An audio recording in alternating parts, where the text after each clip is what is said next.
introduction. Hi, it's Henry Becker with Lighthouse Wealth Management, and today we're going to interview Katy Chase with Lighthouse Wealth Management. We're going to talk a little bit about a broad topic and narrow in a little bit. The broad topic is impact investing. Impact investing can come off in a few different ways. It can be whether it's socially responsible, it could be some people green investing, it could be avoiding or going after particular types of investments. So we have Katy to help us wade through some of the acronyms, terminology, and details of impact investing. So Katy, give us some info on impact investing. Absolutely. So impact investing is actually one of the fastest growing trends today. And so today we can actually look at exploring what the topic means, defining some buzzwords, and then also sharing some of the motivations behind impact investing. So can you give us an idea of an overview, broad overview of impact investing? Sure. So impact investing simply means that the investor is purposeful with where the money is invested. So this can either mean intentionally investing in a specific company, or it can decisively be avoiding a specific company. Impact investing simply means aligning your values and your investments so they're all aligned. So with that, the umbrella of impact investing is rather wide, so it can mean something different to everyone. Some of the buzzwords that we hear, SRI, ESG, these all sound like they're talking about the same topic. Can you give some color on what the difference between some of these are? Let's first start with CSR, which stands for Corporate Social Responsibility. This is essentially a corporation's commitment to the well-being of the environment as well as social causes, indirectly or directly related to the company's activities and policies. Whereas SROI, which stands for Social Return on Investment, actually there are qualitative and quantitative measures that a company can take in order to measure its impact on the community.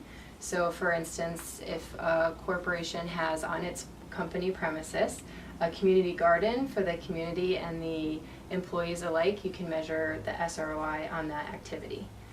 Lastly, ESG is another big buzzword that typically is putting an emphasis on environmental, social, and governance issues when investing or when a company wants to distinguish what it's doing.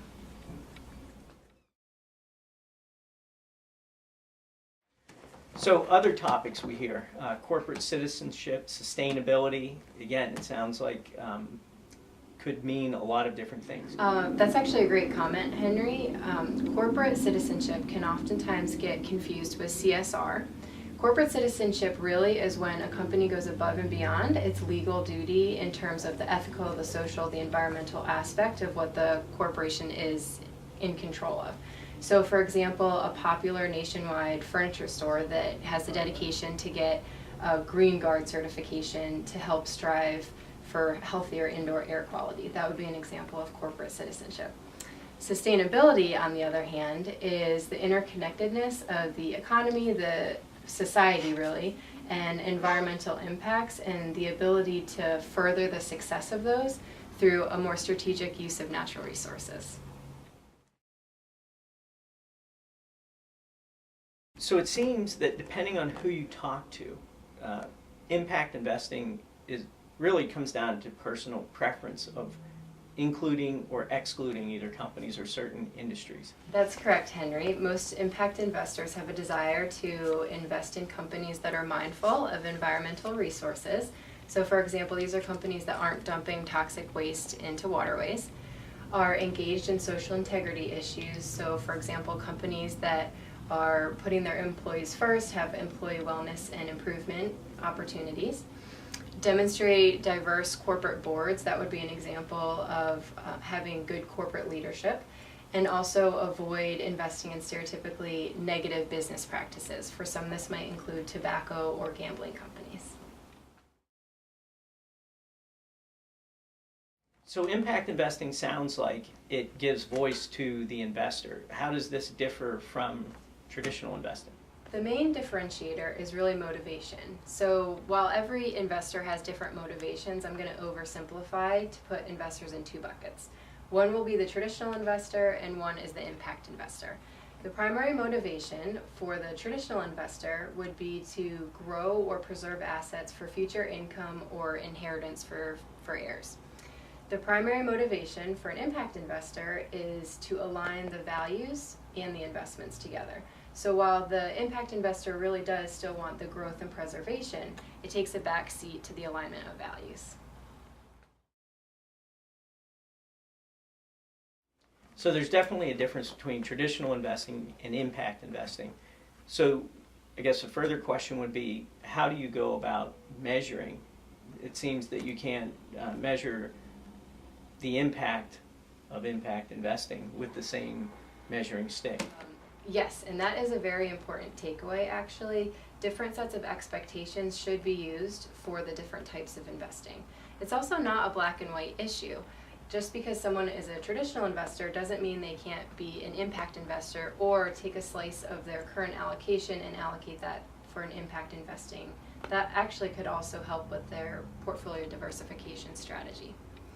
Same can be true for an impact investor. Just because they traditionally like to align their investments with their values doesn't mean they can't switch and vice versa.